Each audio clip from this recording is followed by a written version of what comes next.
সেই হত্যাযজ্ঞ শাপলা চত্বরের হত্যাকাণ্ড নিয়ে জাতীয় জাদুঘরের মিলনায়তনে আয়োজন করা হয় শাপলার শহীদ গাথা স্মরণ ও মূল্যায়ন অনুষ্ঠান। শাপলা স্মৃতি সংসদের আয়োজনে একই মঞ্চে সরকার ও বিরোধী দলীয় নেতারা।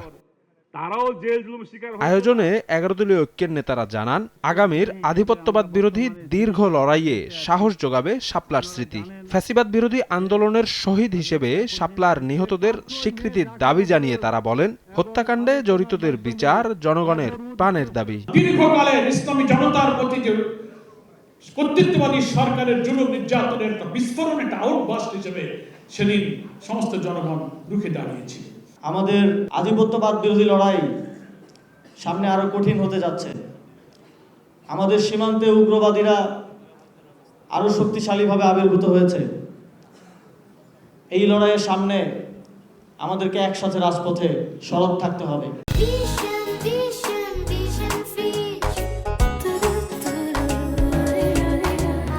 রাষ্ট্রীয়ভাবে শাপলার শহীদান এবং আহত পরিবারদের একটা সম্মান এবং একটা স্বীকৃতির ব্যবস্থা আপনারা করেন।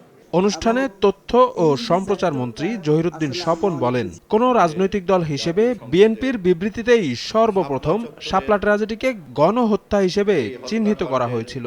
এ ঘটনার বিচার বর্তমান সরকারের অঙ্গীকার বলেও জানান তিনি। এই ন্যাক্কারজনক গণহত্যার পরে বিএনপির বিবৃতিতেই প্রথম এটাকে গণহত্যা হিসেবে চিহ্নিত করা হয়েছিল। বাংলাদেশে কোনো অপরাধকে আমরা তামাদি হতে দেব না, সে অপরাধ যেই করুক না কেন।